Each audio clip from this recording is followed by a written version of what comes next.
Hi, y'all. Welcome back to Samantha's Beauty Confessions. Today, I am talking to my friend Summer Labayan, who you may know on Instagram as mainly Summer.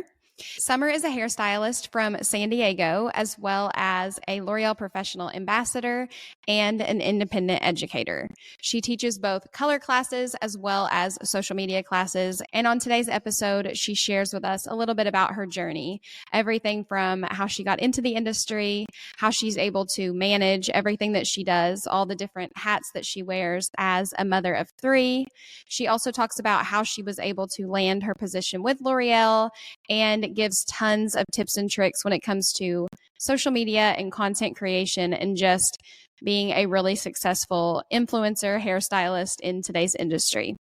And today's episode, just getting to talk to Summer today, reminds me of exactly why I love the internet, why I love social media so much.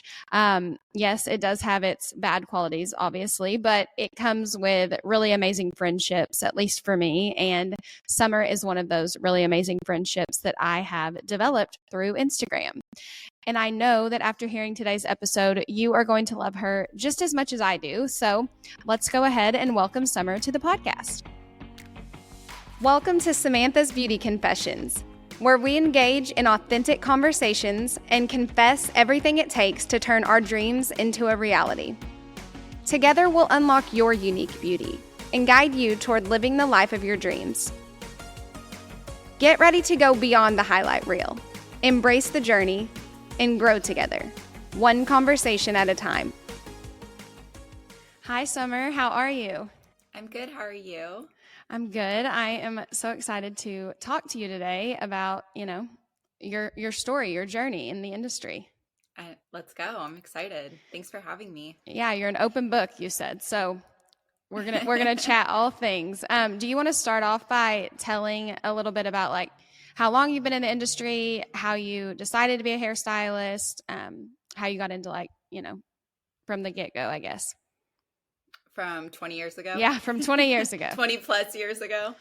Yeah, so I started, it was my mom. I was in high school and she knew that school was not for me. I was definitely, probably like all of us hairstylists went to school just for social fun, but like learning, not my forte. So she's the one that really pushed me to do the ROP program, which is, I don't know if you guys have this, but it's like during high school, regional occupational, whatever the P would program, I guess. Mm-hmm. So basically I went to high school half day, and then the second half I went to beauty school. Okay. My second half of my senior year. So it was really cool. So one, it was like super discounted because the state like helps fund it. And then two, I was like halfway through. So I just went my senior summer, I went and finished. Okay. So I was 18 when I got my license. So did you know though, because we do have something like that here. It's called the VOTEC where I'm at, but it's the same concept. They go, I think like junior, senior year, or you can go senior and then a summer, I think. And yeah, it gets paid for, like you were saying, which is really cool for people because cosmetology school is expensive, and yeah, it's a good way if you want to do it. But I know a lot of people who didn't love school so much, like what you were saying, that went to that and then ended up not doing hair. So did you know like automatically that you loved it just from the get-go, or were you kind of like, I'm just going to get it and make my mom happy? I feel like my mom knew. My mom, I was the one too that I would go get my hair cut, and then I'd go and like, this is like when I'm older too, like high school, and I'd be cutting my face frame, like vivid memories of that, like fixing the haircut. Oh my gosh. That someone gave me, not knowing like, oh, I'm going to be a hairstylist one day. So I think my mom just saw that, and then her intuition or whatever just pushed me to do that. And then I've loved my career all 20 something years. But your mom didn't do hair, right? No. Okay. Nobody, like, no, my uncle that I don't know, but my mom's sister's ex-husband was a hairstylist. Okay. So we had him to like he's the one that told me where to assist after beauty school in the salon I'm from Sacramento. So he told me like to go to Mosaics, assist there. and kind of like started my journey, but I don't like know him. He's not blood, so Mm-hmm. but nobody's a hairstylist. But my mom is very artsy. My mom is very much an artist. So I feel like I have that just in a different way with hair. Mm-hmm. And that's kind of similar to my mom was, it sounds like you're similar to how my mom was. She used to cut her own hair and do all the things on herself. I didn't have that. That's not a part of my story. It didn't come naturally to me. So it's cool to hear that like you were doing it at a young age too. And it's always been something that like a gift of yours. So, Yeah. so you assisted though after you got out of school before you started like taking your own clients? Yeah. So I graduated, then because my uncle, he's like a pretty big hairstylist in Sacramento, um, he got me like an in with that salon. And then I worked there straight out of school Okay. And then and did now 10 months. now do you do like booth rent or do you do commission? So I was commissioned most of my career. I just recently went out on my own and I'm in a sola now. Oh, okay. I didn't know that. Yeah. It was I don't know, commission I feel like gets such a bad rap. I mean, it was great for me. I have 3 kids, so time is money. It's always been that way. So I felt like, and as having an assistant, like I have my own assistant. I've had multiple, like through, I think the last 10, 12 years, I've had an assistant. So I just didn't want to deal with that, like hiring, if they didn't show up, what do you Mm-hmm. do? So I feel like commission just kind of worked. And then I didn't have to be responsible for anything. I just came, did my job, left. And I always worked for pretty much like really good people. So it's always been great. Yeah. Okay. So you have 3 kids, you just said, and I feel like it is so hard because for anyone who doesn't know, Summer is also really I don't know if into social media, but really involved in social media. It's a big part of her job too, and it's a lot for me to do without kids. So I can't imagine having 3. Do you have anyone that helps you with your social media now, or like is that all you doing it? It's all me. It is. Oh, well, my kid. So now my daughter. So here's the good thing about having older kids is my daughter's super into CapCut. Mm-hmm. And recently I'm like, why am I not tapping into this? Like these kids like just know how to do technology so good, right? So Mm-hmm. so recently I was like, I need a CapCut lesson. So she's teaching me how to use CapCut. And that's been like literally I told her yesterday when I picked her up from school, I'm like, okay, so I need another session. I need you to like because CapCut's so involved. No, But CapCut is, that's why I'm laughing. CapCut is like really hard for me to understand also. So maybe I need to find like a middle school or high school girl and see if they can give me a lesson too. dude, you totally do because she just does it, right? I'm like, no, no, no, I need to do it, which they get annoyed about, but I'm like, I don't care. I have to do it or else I don't learn. Mm-hmm. So Yeah, she's like, I don't want to give you a tutorial. I just want to do it for you. And you're like, no, yeah, that doesn't help me because she's not going to be there to do it all the time. But yeah, I think CapCut is like, it's definitely something that I need to get into as well because it's so trendy and so like I think it's the way of the future with video editing. yeah, and I think that quality is so much better. Mm-hmm. It's just there's a lot, which is cool, but it can be so basic and so advanced all at the same time. Yeah, but so you do though all of your filming and all of the like the editing and photography, all the stuff that's you. You don't have any social media management. No, all me. So how do you find the time to do it though? Because don't your kids? I'm assuming they play like game or sports and they're involved in activities and stuff that keep you pretty busy. So I only work 3 days, so I think that helps. So Monday, I'm off Monday, today, Wednesday, and then the weekend. So I try to do a lot like on my days off, like Monday and Wednesdays. Like I'm off, but I'm like trying to edit, trying to Mm-hmm. piece things together. I'm also though not the type of person I don't batch content. Like my brain doesn't work that way. Mm-mm. I'm on the fly. So I don't know. I'm on the I fly just too, but you just do it. But I think that that's what everyone says that has kids. Maybe when I have kids, I'll just become like a better version of myself. I don't know. I don't batch content either, but it's like what I find is I I try to edit my videos and like get creative and stuff on my off days, but like my brain hurts and I'm tired from the salon and you have 3 other humans to take care of plus a husband. So I'm just like moms are just like super women. Yeah. Well, okay, so also I think I I sacrifice somewhat of like my kids, right? Mm-hmm. Like they see me on my phone all the time. Um but I just try to tell them like it's just been like now it's paying off, but all those years of just grinding basically, has gotten me now to this point. So I mean, part of it's that like do they hurt probably a little bit because I'm not present sometimes because I'm over here like editing and stuff? Yes, but that's just reality of life Well, and they're older, too. right? You said you have a 15-year-old, and then how old are the other two? So 17, 13, and then 10. Okay. Yeah, so I feel like that age is a little bit they probably Easier. understand that you're on your phone more than like a 1, 2-year-old crawling around on the ground and just getting into Yeah, everything. yes. And I feel like the only one that's like I try to be present more with my youngest Mm-hmm. because I think she doesn't fully get it. The other two, yeah. I mean, my son is the 17-year-old. He's like busy, doesn't come home. He's taking He's AP too cool classes. for y'all. Yeah. Yeah. And then the 13-year-old can't be bothered. She's the one that I like came to. I'm like, I need CapCut Yeah. lessons, but she's in her cave in her room.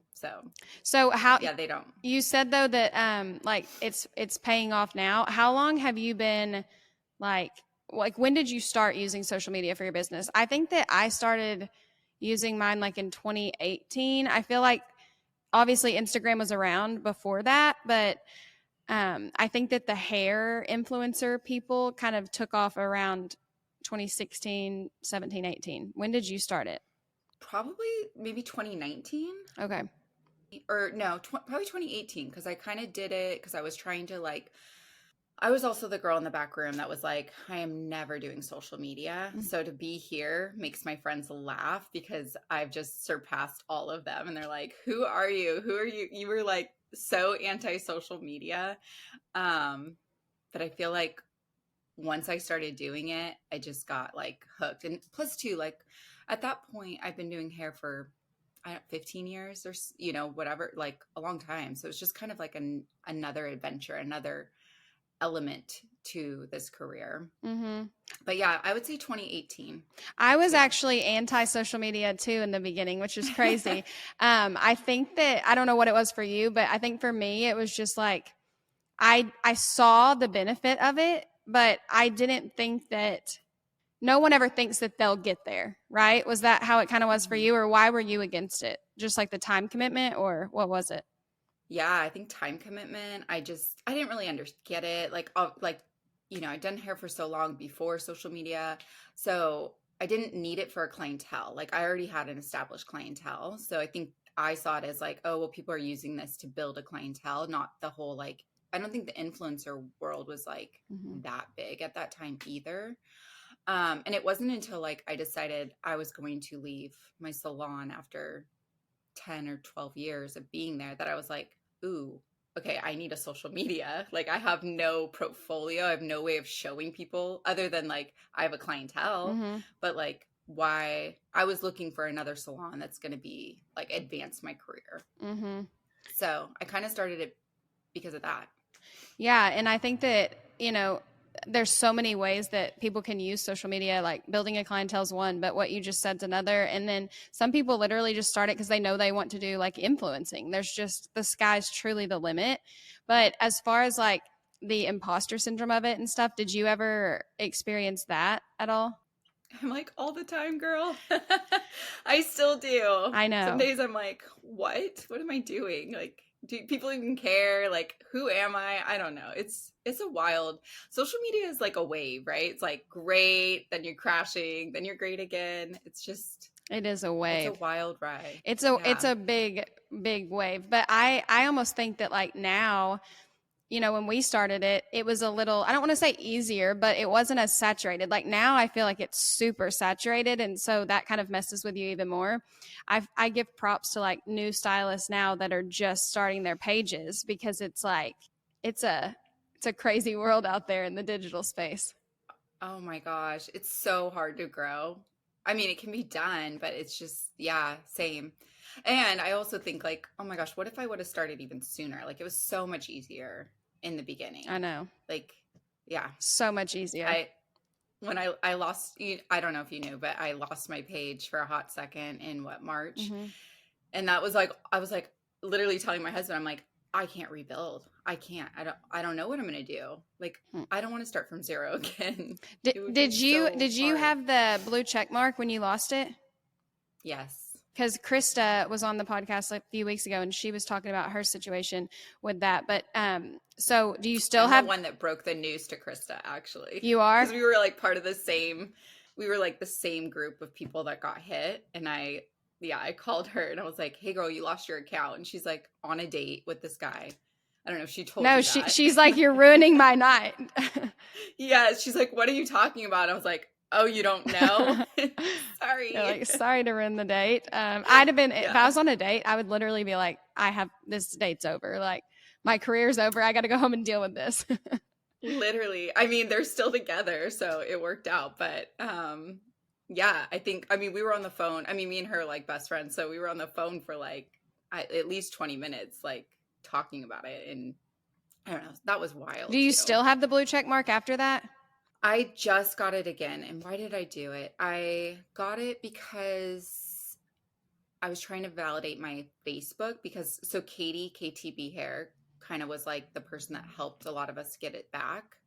Um, so she kind of went through Facebook. So you have to validate, or yeah, validate, is that the right Mm-hmm. word? Mm-hmm. Your Facebook.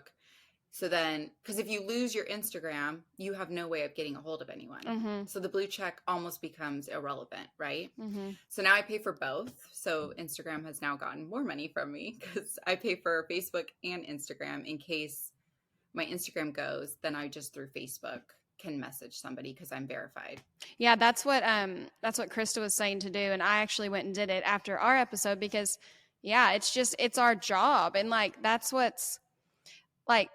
It seems so crazy that like it can affect us like that, but when it's your actual income that you're talking about, like I don't know how it Mm-hmm. couldn't affect you like that. Like it, your whole life could be flipped upside down just in an instant, which is so scary. But it's like the blessing and the curse with social media, because it gives us so many opportunities that we probably wouldn't have without it. At least for sure I wouldn't. I'm in like a tiny town. But it just makes everything a lot easier to just be seen by people. Oh, 100%. And I feel like even I mean, I'm in San Diego, it's a huge town, but I feel like I would still never have these opportunities. It's because of social media. I'm able to like travel and teach. I work with L'Oreal, like all these things that wouldn't have never been possible prior to social media. Or just, I mean, teaching would just probably look different. You would work for a brand and teach, Mm-hmm. you know. Mm-hmm. The like independent education really wasn't a thing prior to social media.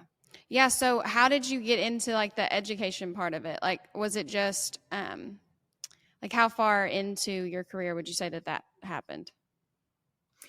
Well, I started so at the salon that prior to social media, I started an assistant program with my best friend. So I've been teaching forever, just like on a small scale for the salons that I work for.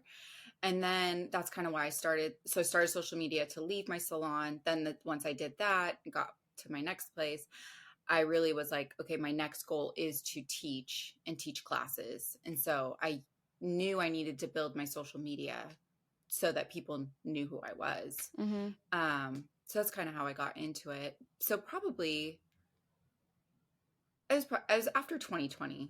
Okay. I like started teaching And when did you like start work? classes. And when did you start working with L'Oreal? Because those are two separate things, right? Like you do the independent Hmm. education, and then you also are an ambassador for L'Oreal, right? Yeah. So I used to do independent campaigns for them prior to becoming an ambassador. That was probably like 2 years ago. Mm-hmm. And then 3 or 4 months into that, another brand came to me and asked me to work for them. And so I went to L'Oreal and was like, hey, this brand offered me a brand ambassador. I used L'Oreal my whole career, so it makes more sense for me just to be with L'Oreal. And so I was like, are you guys looking? Is this an opportunity? And then months later, I signed with them. Okay, so see, you pitched yourself out there. I think that's what Heck a yeah. lot of people need to hear, just because I think that sometimes, the imposter syndrome kicks in and you're like, I don't want to embarrass myself by just shooting my shot. But if there's something you want out there, like, why not do it? The worst they can say is no. And maybe they just didn't know you were interested and they just need a second to think about it. But like, you're proof that you don't have to wait for the invitation. You can kind of create it yourself. 100%. Plus, I always tell people, I'm like, it's still a no. Like you're still going to be at the same point than if you just ask. Mm-hmm. Either it's going to be great and they say yes, or you're still no. We're not right now. We don't have a position, whatever. Like, but at least you can move on with your life. And I could have either gone with that other brand or whatever. At least I would have had clarity on what the next route is going to be or whatever. Yeah. So did they, like, after you emailed them and or contacted them and said that, did they, like, were they looking for a position? Or you said a couple months went by. So did you have to, like, let that other brand know something while you waited? Or did you kind of get enough feedback to know that something was going to come out of the L'Oreal thing? So they weren't really necessarily looking. Also, there had been like somebody had left, the main boss left. So it kind of was like months later because nobody took that position. So my contract, well, they actually, that's sorry. No, they wrote me a contract. It just was wrong a few times. And if you've ever worked with legal, it can take a long time for them to fix contracts. Mm-hmm. So within that time, the girl left. And so then it got stuck on the desk. So it's kind of just like in a limbo for a while, just because of like the way things worked out. Mm-hmm. But you knew But no, it was gonna happen. yeah. And they made a position for me. So no, they didn't have it, but they kind of made it because they liked working with me and liked the work that I put out. Mm-hmm. See, so everyone listening needs to shoot their shot. And I tell people the same thing with, like, even if they aren't already working with a brand, like you said, you were already doing like campaigns with them, but maybe to someone who isn't doing a campaign but wants to, like, I always encourage them to, like, send the brand or email the brand whatever content hmm they create. Like, do you agree with that too? Well, yeah. Well, actually, I got this whole opportunity because of my friend Shauna. So I am a talker. So I've always made friends with like the reps that come into the salon. Like I tell people in my classes all the time, like make friends with the reps. You never know like where they're gonna go. Mm-hmm. Like they might be a rep now, but like my friend Shauna is now a regional something for L'Oreal. And it was her that L'Oreal came to her and was like, hey, we're looking for influencers or people to make content in San Diego. So she gave my name plus two others. And that's how I got that opportunity. So, make friends with everyone, talk to everyone because people, if you're a nice human, which most people are, like people are going to remember that. And then you never know who's going to mention your name to somebody. The world is so much smaller than I think people realize a lot of times. And I Yeah. think too that just like you're saying, make friends with people, but think of everything that you do almost as like networking, and not in a sense of like be hmm fake, because don't be fake. Like, I fully believe that there is an opportunity out there for everybody, but you have to, like, put yourself in rooms to get that opportunity. Like, most of the time it's not just going to come find you. There are probably those rare occasions where it does, but most of the time, even all the opportunities that I've gotten, like, I've pitched myself to many different brands and people, and it's just kind of snowballed and led me to other things later that I would have never even thought about or dreamed could happen. So I'm all about it. 100%. Yeah, for sure. I mean, go to it, even all the hair shows. Like, I'm like, I maybe don't always go to like learn something, but I always go to like, who am I going to talk to? Who am I going to meet? I mean, and then years later, everyone goes, the same people, you make friends. So it's always such a good time. Mm-hmm. But I also said, like, I never say no to any opportunity, even if it scares the shit out of me, which has led me to so many great opportunities. Like I became a Modern Salon 100. And so therefore I met Anne, who's the like CEO of Modern, and she invited me to the artist session in LA. And it was there that I said that in front of everybody that I'm like, oh, I never say no. And so at the end, she's like, hey, do you want to speak on stage at Modern Salon? So you just like, You're like, well, now just never I'm say scared no. to death that I can't say no because I just said I don't. Exactly what I said to her. I said, well, I told you I'd never say no, so I'm going to say yes. I've never done it, but I also was speaking. I already had a stage thing with Jacqueline Pro, so I had that prior to Modern Salon. So it kind of like worked out. But yes, for everyone out there, never say no. Say yes and just do it. Figure it out later. Yeah, 100%. Well, and people are always asking like, I just don't feel ready to get on stage. I don't think that you ever will feel ready. You just have to do it, and then it's going to probably be awkward.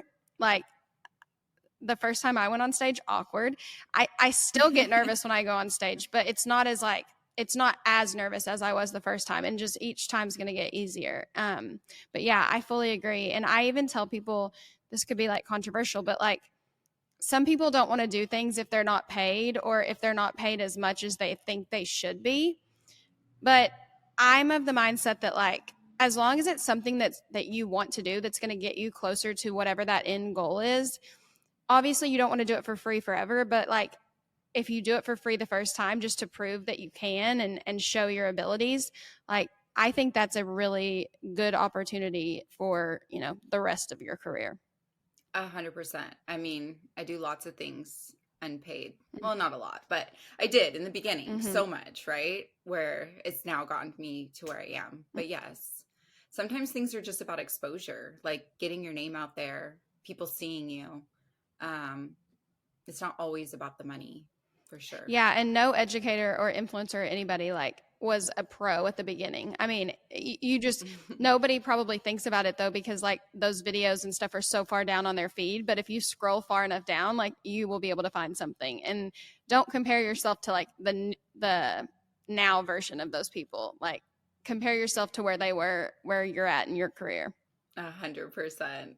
I should scroll down and look at my first videos. I bet you they're pretty funny. Me too. I really should too. But speaking of videos, so like in the salon, do you film a lot of your services, right? Like you have a tripod pretty much going all the time. Yeah. No. No? No. I have spurts where I'm like really good. I'm guessing you're probably the same, where it's like I'm on. So like recently I've been on, and even I told my assistant yesterday that I was like, dude, I put the tripod up because I taught at L'Oreal. So last week I taught on stage about content creation. I'm like, okay, well, I have to do the things that I do. And like, so I'm like, let me practice with my tripod, because usually my assistant will film.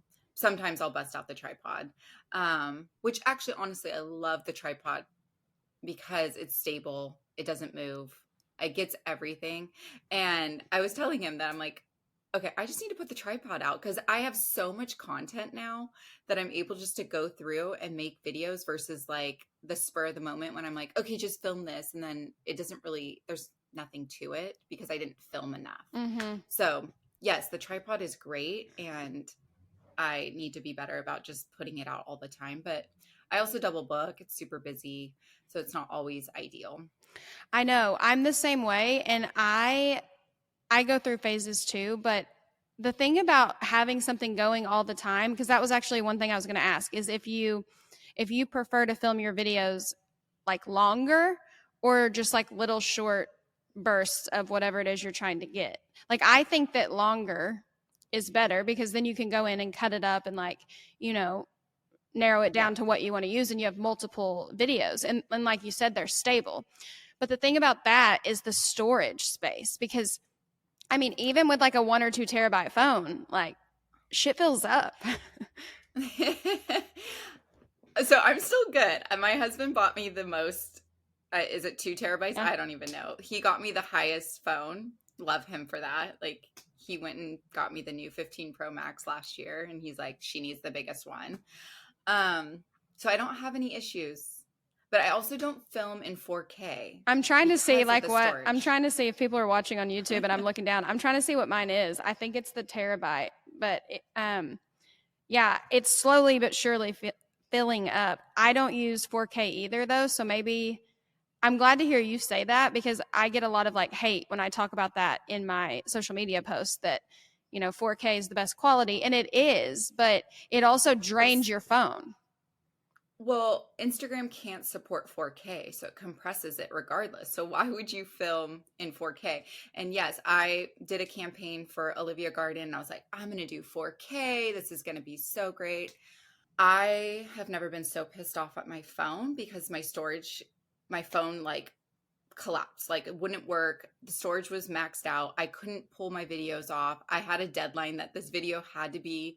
Thank God Anne from Olivia Garden is literally an angel and she's like, "No worries." Like it wasn't that serious, but like when you have a campaign deadline, you want to meet it. Right. And so I've never been so frustrated, and that's why I'm like, I will never film in 4K ever again I know. unless And the storage thing gets worked out. well, and people keep saying like if because Instagram doesn't support it. I say that all the time too in my classes, but people are like, "Well, one day it might, and then what are you going to do?" And my answer to that is that I'll still use the videos that I have in 1080p because on a phone you can't tell. Like Yeah. you literally cannot tell on a tiny phone screen if it's 1080p or 4K. Now, if we were watching it on a huge like movie theater screen, you could probably tell a little. I don't even know if you really could that much, I don't know if my eyes would notice it.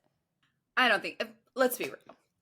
When they finally support 4K, are we really going to use those videos Yeah. from Hopefully last year? hopefully not.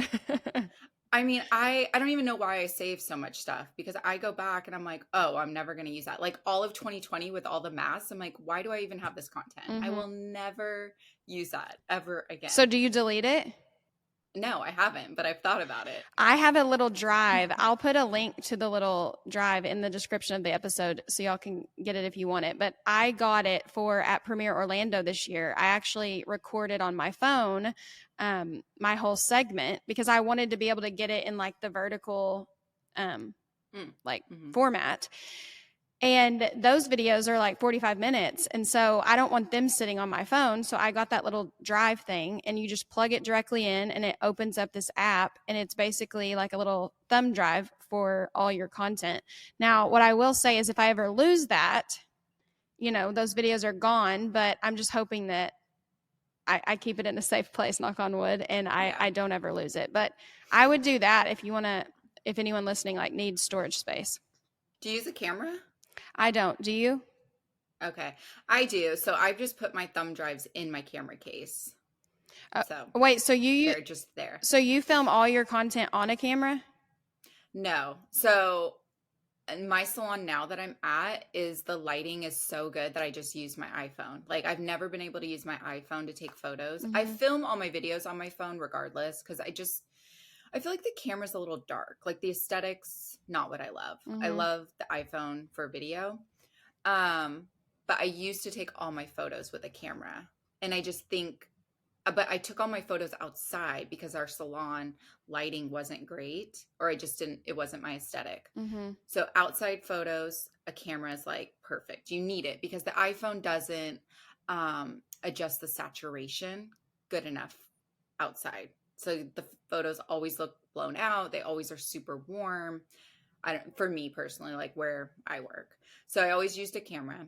And now I take photos indoor and I feel like I need to get just a new lens probably to like let a little bit more light in because they're just too dark and not crisp enough with my camera. So I just use my iPhone. Okay, yeah. But you do all the videos on your phone? Yes. Just because I've heard that, I don't know if this is true or not, but I've heard that Instagram can tell if you use a phone versus a camera and for video content. And they supposedly push iPhone videos more than they push camera videos. I don't know if that's true. Interesting. I have never heard that, but you know what? Instagram does weird things. So well, and there's put it past them. There's literally so many like opinions and myths out there that I don't even know what to believe because like one day I'll hear this and then 2 days later I hear something totally contradicting what I just heard. What camera do you use for anybody who like is looking to buy one? I love the Canon Rebel SL3. It's super simple to use. I don't think it's a middle of the road. Like it's not, it's like maybe 700. And I use the 18 to 55 millimeter lens. How much is the But lens? so the 7 something is the package deal. Okay. It comes with that lens. Okay. And it's like a standard lens. Because lenses can get super expensive. Yes, but so Andrew Does Hair is an amazing, I don't know, have you ever talked to him? Mm-mm. He does all things camera. He's so nice on Instagram. So he recently, I messaged him about the whole issue of trying to use my camera indoors, and he was the one that's like, okay, get these lenses. And then he buys his from eBay, and he says they're pretty much fine and they're used. You can kind of see like people, like their ratings and whether they're good or not. But the lens he told me to get is like 70 or 80 bucks. So On not too eBay? bad. Oh my gosh. But it's used. No, but that's still really good. I mean, because like Yeah. lenses can be like $8,000 or something crazy. Yeah. Which I don't know about 8,000, but yeah. no, you know who Grayson is?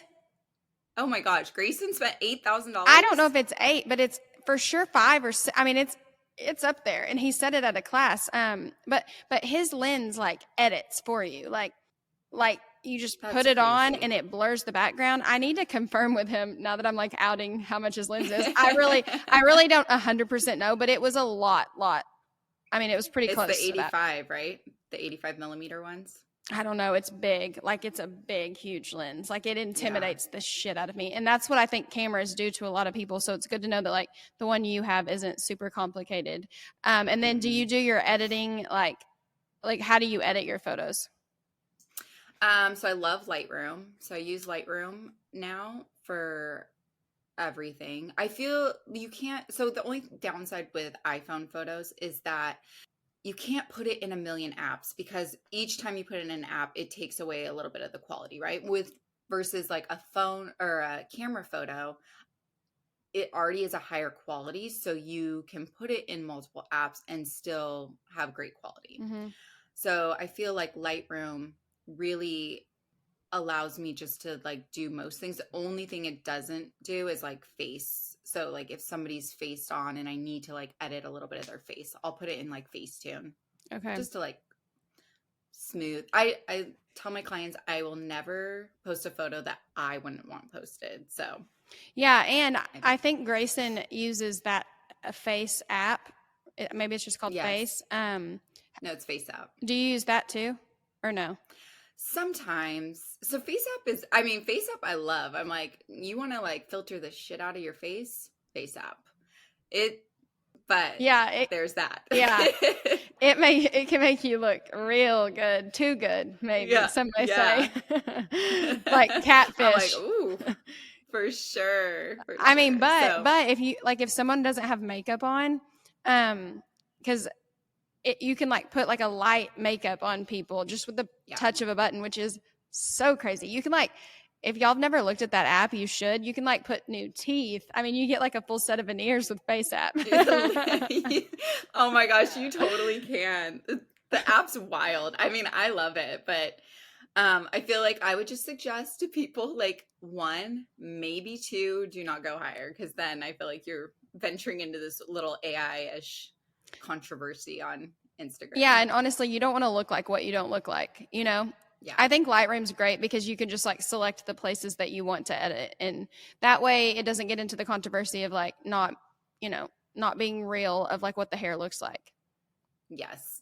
And then 2, they just added the blur effect, which is like awesome, because I feel like before they didn't have that, and then it was hard. Then you needed to put it into another app to blur the background. Mm-hmm. So they have that option now too. It's like such a good app. Do you do like it's too expensive, the paid version? That's just what I was about to ask. Yeah, I do.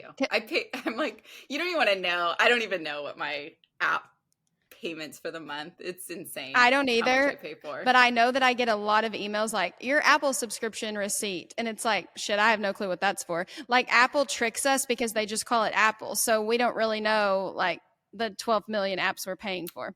I'm like, how do I disconnect it and start all over? Because I feel like there's things that I don't even know what I'm paying for. And my husband's like, what is this Apple charge? What is this Apple charge? I'm like, I don't You're know. like, I it's a tried. write-off, babe. It's a write-off. We can write that off. Okay, so as far as like taking videos and photos of your clients, do you have them sign a waiver, or like are they pretty just like No. lenient? Yeah, no. I feel like it just comes with the job, right? Or it comes with them seeing me. And not everybody wants their photo or video taken, which I know that. But I was just actually, when I taught at L'Oreal, I was like, it's amazing how many people that I don't even think to like video, and I'll just randomly be like, "Oh, I'm going to video this little piece of your hair, the back of the hair, like one specifically." And then she came back in, she's like, "Oh my gosh, I think I saw the back of my head on your Instagram." So like even the people that you think don't ever want to be videoed, sometimes they It do, makes them and we feel just don't special, I know. think. Yeah. And there's ways to photograph someone's face so that you don't see it, and Hmm. like making people. Also, my other tip that I always love to share is like take the photo and then show the person like how great their hair looks, how great they look, like the way you pose them. People are in. Then they're like, all right, girl, go. I'm ready. They have a new like profile photo or like headshot or dating app profile pic. They Yes, like that, they do. and it makes them. And they like, go ahead. I was just gonna say it makes them feel special because they see their heads or their faces on our Yeah. pages. Yeah, they do. And then too, like I feel like so many people are like, "Can you send that to me? I need to send it to my mom or my sister or my whoever." Like because they can't take photos of their hair the way we do. So, no, people I feel like it's just more acceptable now too. Like it's just the thing. You go to your hairstylist and she's taking content. Or I'll get like new clients who are like, "Oh, my hairstylist never did this." And like I don't know, they love it. I would But be so awkward as a client. Like, I'm glad I'm the stylist behind the camera because, like, those consultation videos that are really trending right now. every single day and I ignore it. So I think it's set for maybe 5 hours, 6 hours, Hmm. ignored every day. And at least I think it's like 8. It's so bad. And I hate when people ask it because then I feel like I like judge myself. I'm like, oh my gosh, I spent 8 hours a day on my phone I for scrolling, sure spend editing. 8 hours for sure. So don't feel bad. But I think that if we did it on a computer instead of our phones, I think that it would be significantly less because think about it, like when you're filming the video, when you're editing the video, like all of that is time consuming. It really is. And we're trying to condense it down to like 20 or 30 seconds. And then we write our captions on our phone. Everything's done there. So we're not Yeah. like a normal computer worker that sits at a No. desk all day. It's just all in this little square, which I hate because I think that I don't really know what I think it will look like enough to say it, but I think that our eyes and like our cheeks and stuff are going to have like weird shapes to them as we age that like past generations haven't because we're literally like looking down all the freaking time and our eyes are in that weird position. Ooh, Maybe I'm I've never thought crazy. about that. Maybe I'm crazy, but it makes sense to me. And also, I I hold my phone in this hand and like edit with my right, so I hold it in my left. Hmm. My left shoulder hurts so bad all the time because I'm like I don't mean to be tense, but I know I am. Oh, yes. Well, I can tell too when I've been like editing all day and you're just sitting on the couch and your head's like down, like that muscle strain that I feel like we're not used to because we stand to do hair. Yeah. Yeah. All We're the gonna be time. bent over. Or your arms hurt Yeah, because you're like hold this weird position and it's not heavy, but it's kind of heavy after after hours. 8 hours, after 8 solid hours of holding it in our hands. No, I get it, and that's what I think is going to be like unfortunate for us. Like it's our generation that's going to have to probably go through it first, but like our parents didn't do that, and so like they don't have those issues, and we're going to be like having shoulder surgery and neck surgeries from being content I creators. know. I like probably need the blue light glasses. So I'm 40 now, so I feel like I probably need to invest in some blue light glasses because I don't know. The vision's already going. So is it because of age or is it because of staring at a screen all day? Well, last thing I'll say is that when I started on Instagram, I remember my eyes used to burn so bad. My eyes don't burn anymore. So it's like, are they just burned up to the point that like they don't even feel it? It's kind of like lip plumping gloss. If you put it on someone that's never used it, they're like, holy shit, this burns. I don't even feel the tingle anymore. It's like with my eyeballs. Oh. It's not a good thing. Well, I agree. I don't know. I don't remember that long ago because my memory is horrible, but I don't know. Yeah, they don't burn now. They don't For burn sure. now. No. Okay, well, thank you for everything that you've shared today. Do you have anything like any parting words or any last bit of advice that you would give to somebody, just, I don't know, a hairstylist out there that is maybe like how you were before you started, doesn't know how to start or where to start or what to do? Anything that you'd share with them that you wish you knew? So just say yes. Like I said, Mm-hmm. like say yes to every opportunity, paid or unpaid. I like that. I'm going to add that into my little spiel. Um, and be consistent. And I was like in my class for L'Oreal too, I said consistency can be anything. It could be start with one day a week. If you like slowly, every Monday, I'm going to post one post. And once you get good at that, add on another day. And then I feel like as you start seeing the growth and everything like that, it just becomes addicting and you want to keep going. So consistency and say yes. Yeah, and you'll eventually, if you're consistent, you'll get bit by the bug, and then Yeah. you'll never be able to get off the train. No. It's kind of Oh, and let me add, surround yourself with others. Like I love you and like so many of our other friends on Instagram, and like Instagram doesn't need to be like a negative place. It has its moments, right? For all human, but I think it's the community that I've gotten from it that makes it so worthwhile. mm-hmm. Yeah, friendships for sure, and people that just Yeah, understand and are wanting the best for you. 100%. Okay, well, thank you, Summer, for coming on. Thank you for having me. This was fun.